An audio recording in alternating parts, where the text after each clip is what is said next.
Every choice you make creates a neon echo that resonates through the digital landscape of your life. We follow these echoes to find the stories of survival, hope, and the ultimate triumph of the spirit. Click subscribe now and hear the truth in every single echo. My father announced at Thanksgiving dinner, in front of 11 relatives, that my illness was a performance. Those were not exactly his words. His exact words were, "Imogen has always needed a reason to be the center of things."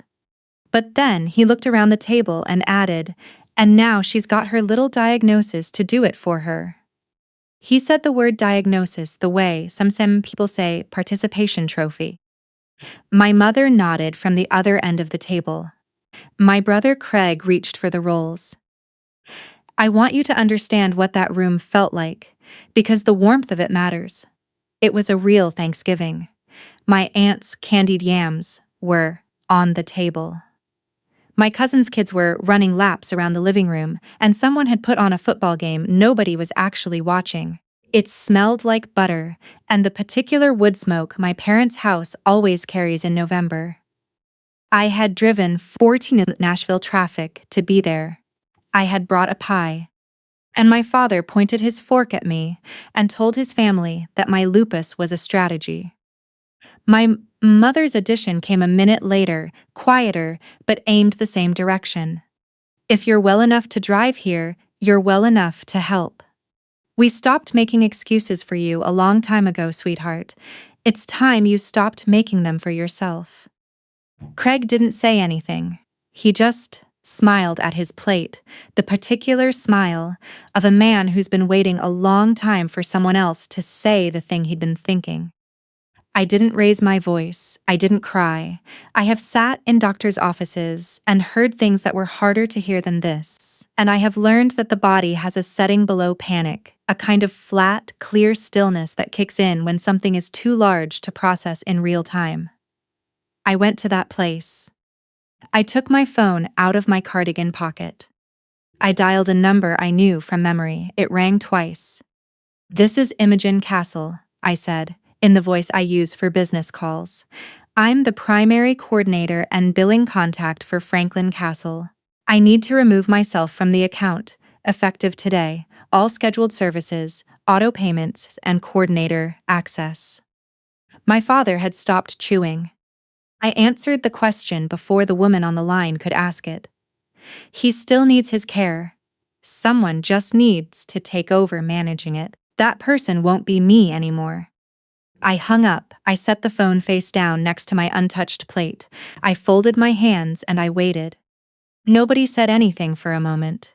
Then my aunt asked Craig to pass the cranberry sauce, and the tables started moving again, the way tables do when they collectively decide not to look at something. That was fine. I already knew what was coming. They didn't. My father's phone buzzed against the tablecloth about 8 minutes later. Before I tell you what happened next, I need to tell you who I am, and what I'd been doing for 3 years that nobody in that room knew the full shape of. My name is Imogen. I'm 32. I work in financial operations management for a regional healthcare network, which means I spend my days building the systems that keep large, complicated organizations from falling apart quietly. I am good at it. My supervisor once told me I have an unusual talent for seeing the part that's about to fail before it fails. I told her I grew up practicing. My father, Frank, is 67. He was diagnosed with early onset Parkinson's 4 years ago, and for the first year after his diagnosis, things moved slowly enough that my parents could mostly manage on their own. Then they couldn't. The tremors got worse. The medication timing became critical. He had a neurologist at Vanderbilt, a physical therapist twice a week, a home aide who came 3 mornings and 2 afternoons, and a complicated insurance situation involving a gap plan that required someone to actually read the documents and understand what was covered. My mother is a capable woman in many ways. She can run a church fundraiser, she remembers everyone's birthday, and she makes a Thanksgiving dinner that people talk about for weeks. She cannot read an explanation of benefits. She had never in her life called a specialty pharmacy. The first time the neurologist's office called with a prior authorization question, she handed the phone to my father, who handed it to me. I was standing in my own kitchen at the time. I had just gotten home from work.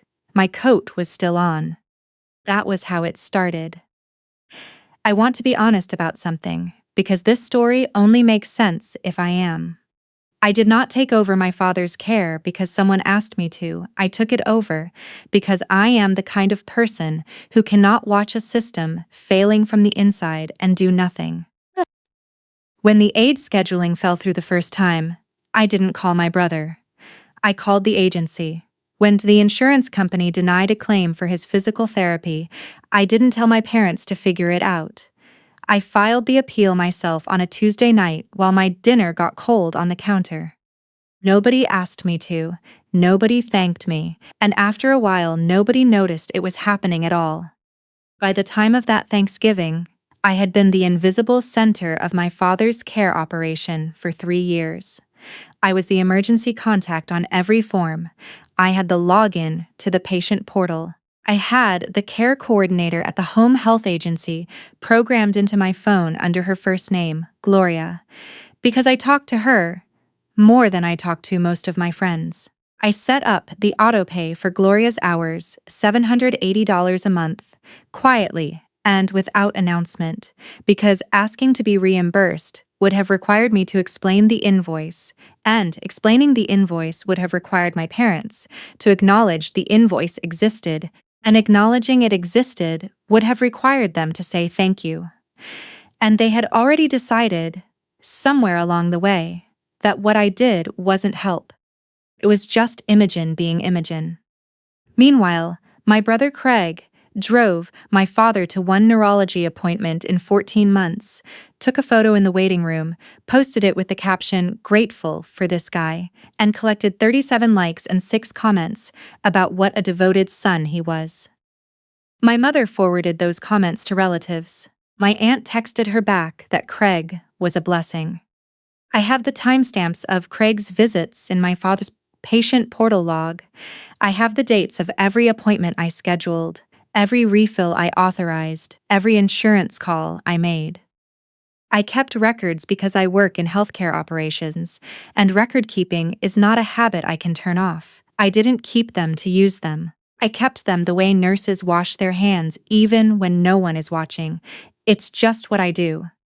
Now let me tell you about my lupus, because it's the other half of this. I was diagnosed 26 months ago. After a stretch where my joints were so inflamed, I had to ask a colleague to open jars for me, and I pretended it was a joke. The rheumatologist explained it the way doctors explain things, when they're trying to be gentle but also need you to understand the actual stakes. Lupus is autoimmune. Stress is a primary trigger for flares. Chronic high-level stress is particularly dangerous. She looked at me and said, "Tell me about your stress load."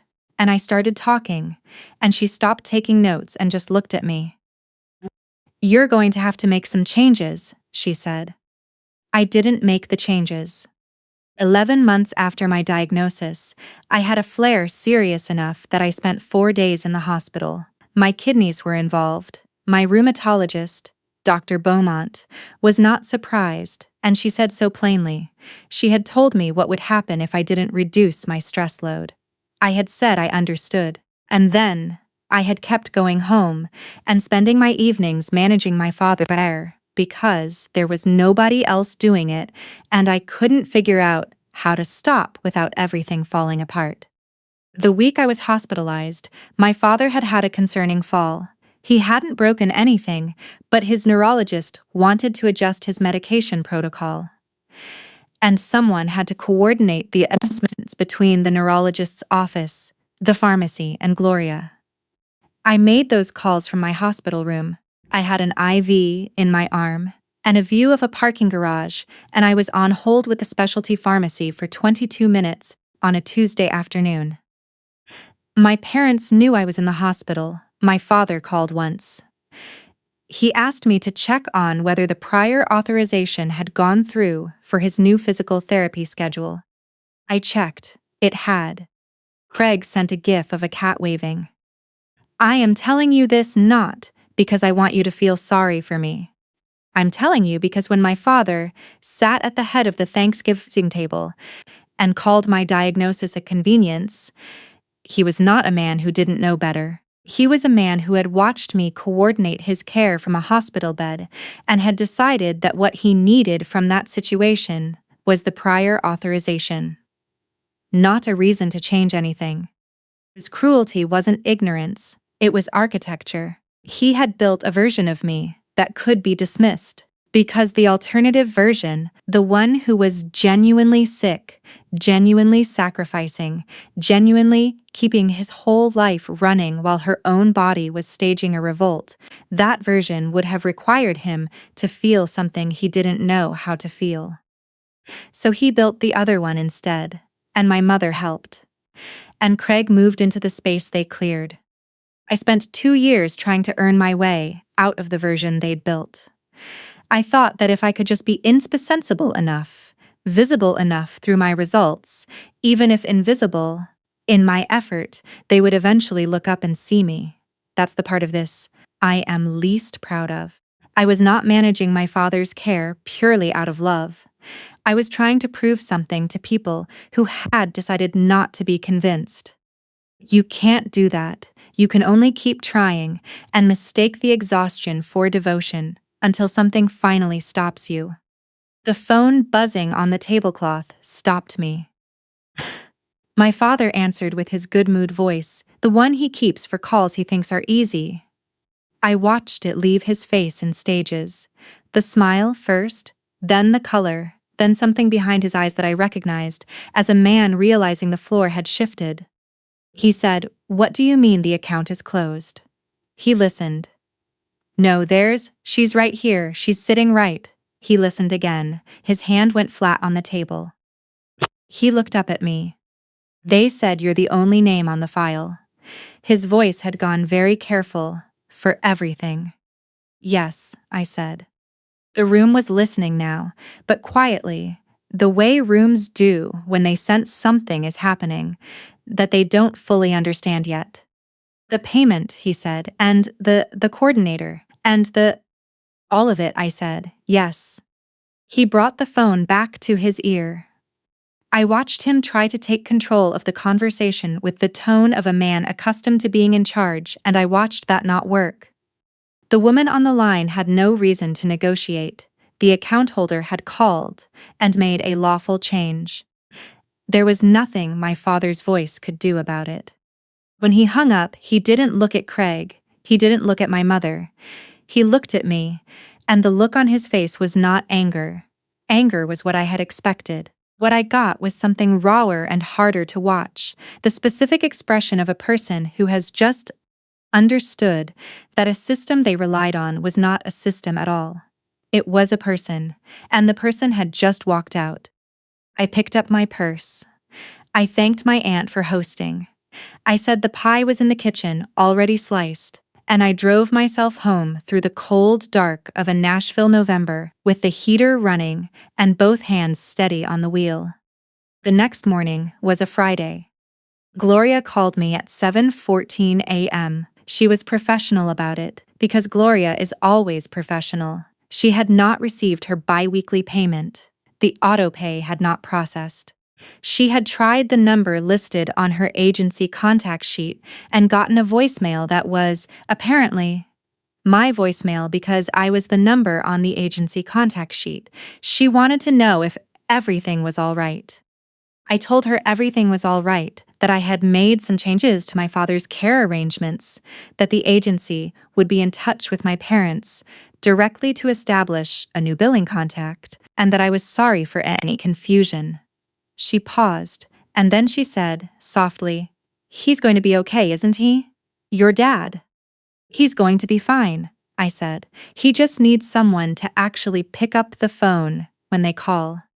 There was a pause on her end. "Okay," she said. "Take care of yourself, Imogen." Nobody had said that to me in a long time. By Saturday afternoon, my mother had discovered that she did not know my father's neurologist's name. She knew him as the Vanderbilt doctor, which is how she had always referred to him in conversation, because she had never needed to know more than that. She did not have his direct line. She did not have the patient portal login. She did not know which of the 4 pharmacies my father had used in the last 2 years was the one that currently held his active prescriptions. She called me twice. I didn't answer. I texted back. The agency will reach out to set up new coordination. They have his records. My father missed a physical therapy appointment on Monday.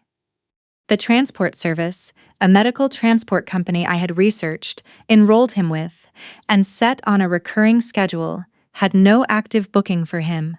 The booking required a coordinator login, and the coordinator login was mine, and I had closed it. On Tuesday, Craig sent me a text. I have kept this text. I will keep it for a long time. It said, "Hey, do you know where Dad goes for PT? And what's his insurance ID number? Just trying to help get things sorted." The man my family had spent 3 years describing as my father's devoted caretaker did not know where his father went for physical therapy. He did not know the insurance ID number he would have needed to know had he ever made a single call on my father's behalf. He needed me to send him the basics of a life he had been publicly credited with managing. I read the text 4 times. Then I put my phone face down on my kitchen counter and stood there for a moment, looking out my window at the gray November sky, feeling something in me go very quiet. I did not send him the information. On Wednesday, my mother left a voicemail. I want to be precise about this, because precision is what made it matter. Her voice on the recording was tired in a way I had never heard from her before, a specific tiredness that comes not from a long day, but from 3 days of discovering, one phone call at a time, how much you didn't know. She said, "Craig doesn't understand any of your father's systems. He can't figure out the insurance. He doesn't know who to call. He can't even find the pharmacy." She exhaled. "You've always been the one who knew how all of this worked. You know that. Craig was never going to be able to do this. You know that too." She meant it as an accusation. She was calling to tell me I was being cruel by withholding something that was mine to give. But what she had actually done was record herself saying, in her own voice on my voicemail, that the son she had spent 3 years praising had never been doing any of it, that she had known, that everyone had known, that the story of Craig's devotion had been built on the foundation of my invisible labor, and they had understood that the whole time and had chosen the story anyway. I saved the voicemail the moment it ended. Then I sat down on my couch and looked at the wall for a while. I called a family meeting. I said it plainly, by text to my parents and Craig, that we needed to sit down and talk about my father's care going forward, and that I was available the following Sunday afternoon. My mother tried to reroute it into a phone call. I said Sunday in person and sent the time again. They were all there when I arrived. My father in his armchair by the front window, thinner than I remembered, even from a month ago. My mother at the kitchen threshold, where she likes to stand when she wants to be able to leave the room quickly. Craig on the couch with his wife Portia, who looked like she had been told there was a meeting but not told why, and who kept glancing between Craig and me with the expression of a person slowly realizing she has been given incomplete information about a situation she is currently sitting in the middle of. I did not make a speech. I do not make speeches. I set my laptop on the coffee table and I walked them through the records the way I would walk a client through a financial discrepancy. Methodically, without drama. One document at a time. 37 months of appointment scheduling in my name. Auto payment records for Gloria's hours in my name, totaling just over $28,000. Insurance claim correspondence in my name. The patient portal access log, which is time-stamped, and which showed my logins occurring sometimes 3 or 4 times a week, and Craig's logins occurring a total of 0 times, because Craig did not have a login because Craig had never needed one. Craig tried to laugh it off. He said I was making a spreadsheet into a prosecution, which is a thing people say when the spreadsheet is correct, and they don't have an answer for it. I asked him quietly to name his father's neurologist. He opened his mouth. Nothing came out. My mother tried to redirect. She said this was not about Craig, that we were there to talk about going forward, that I was choosing to make things harder than they needed to be. She used the voice she has deployed at family gatherings for 40 years. The voice that has always had the effect of changing the subject simply by existing at a certain volume. It didn't work this time. Portia was the one who said it. She looked at Craig and asked, very quietly, "Have you ever gone to one of his appointments?" Craig looked at his hands. Then I played my mother's voicemail. Her own voice filled the room. "Craig doesn't understand any of your father's systems. He can't figure out the insurance. He doesn't know who to call." The voice of a woman who had spent 3 years telling other people that Craig was the one taking care of his father. "You've always been the one who knew how all of this worked." When it ended, I looked at my mother. "You said that, Mom. Everyone in this room just heard you say that." She had gone very still. The kind of still that isn't peace but is what happens when a person runs out of moves. But Portia made a small sound and pressed her fingers to her mouth. She looked at Craig, and Craig was looking at the floor, and I understood that she had married into a story that she was only now, in this room, understanding the shape of. My father had not spoken. He was gripping the arms of his chair, and something was working behind his face that I had not seen before. Something that looked less like my father and more like an old man who was very tired of himself. He said, "There's something else." The room waited. 18 months ago, he said, and his voice came out rough. "You turned down a job. In Seattle." He swallowed. "You told me about it. You said you were turning it down because you didn't want to move." He looked at me, but that wasn't why. No, it wasn't why. The job was a senior operations director position, the kind that comes along once every several years. I had made it to the final round. The salary would have changed my life. But it would have required me to move. And if I moved, there was no one to manage my father's care. And I had looked at Craig and at my mother, and I had understood with a clarity that required no deliberation that if I left, the thing I had built around my father's illness would collapse within 60 days.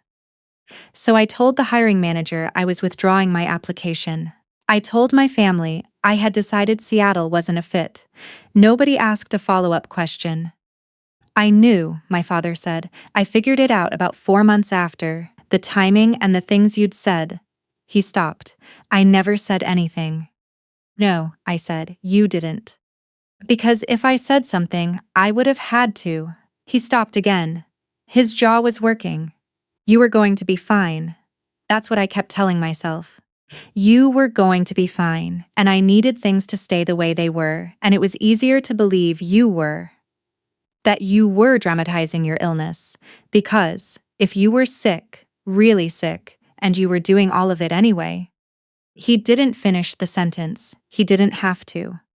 If I was genuinely sick and genuinely sacrificing and genuinely keeping his life running while my own body was failing, then he was not the man who had a strong daughter. He was the man who had let his sick daughter give up a career and spend down her health for a version of him she was still trying to earn. That was the thing he couldn't look at. So he built the story where I was fine, and I was dramatic, and Craig was the devoted one, and none of it cost anything it actually cost. "You were in the hospital," he said. "The week I fell. You called about the medication from the hospital." "Yes. Dr. Beaumont had told you, before that the stress was Yes. He put his face in his hands. I let the room sit with it, because the room needed to sit with it. Portia was crying quietly. My mother was looking at the window.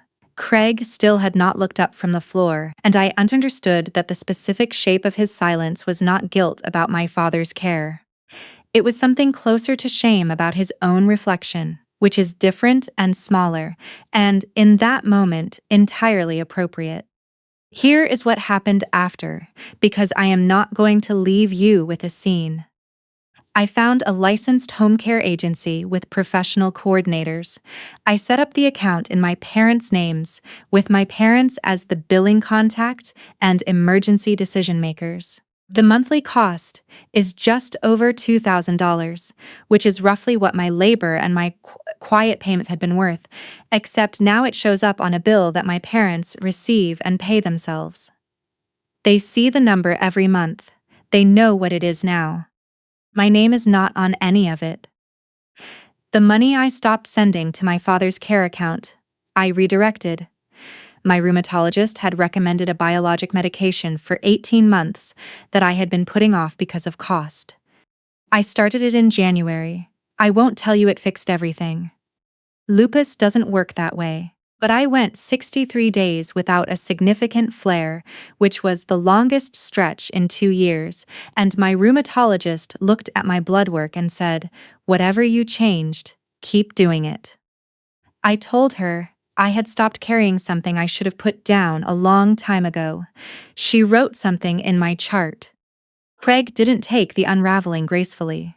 For a while, he tried to reframe it in the family group chat, suggesting that I had manipulated everyone with records, that my visit log was a one-sided account, that Gloria's perspective was biased. Because I was the one who had paid her. There's no argument against a woman who worked in your father's house for over 2 years and never once met you. The chat got quieter. The devoted son posts dried up once people understood what they'd been looking at. I don't wish him harm. I just stopped being the floor he stood on to look tall. Portia texted me in February.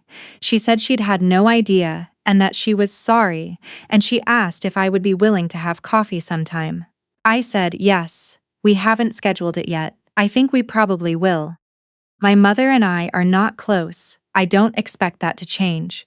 She has not apologized, not directly, not in the way that lands.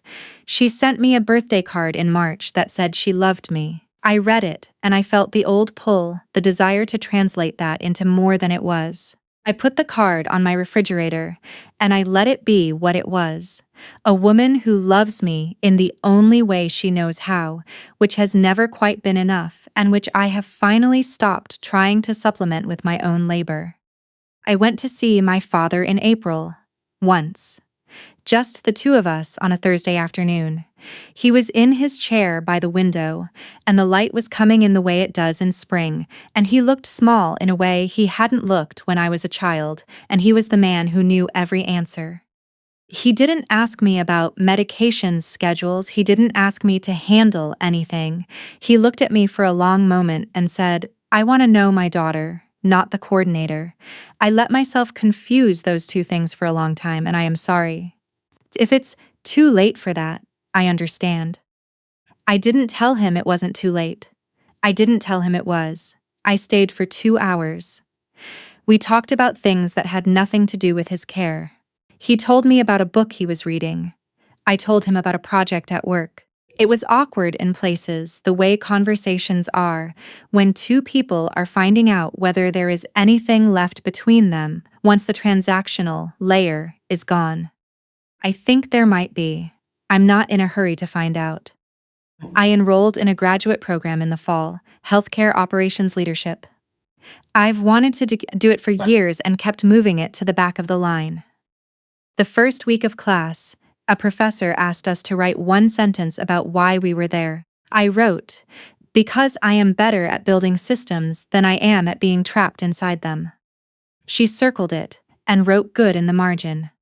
My apartment fits me now.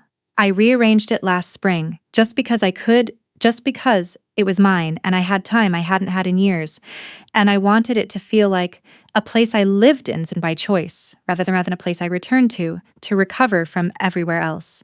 I have people over now, real friends, people who know me as Imogen and not as the one who keeps things running. One of them came over for dinner last month and looked around and said, "You seem different, lighter." I thought about it. I said I stopped paying for things with parts of myself. She nodded like that made complete sense. It did. It finally did. They told me I was using my illness as an excuse to avoid real life. Meanwhile, I had given up real life, piece by piece, to keep theirs intact. I know what I gave. I know what it cost. I know that I set it down on a Sunday afternoon in November, with 11 relatives watching, and rolled out of that house on my own terms. I'm not waiting for anyone at that old table to hand me back what I carried. I know what I'm worth. I figured it out by finally letting myself stop proving it.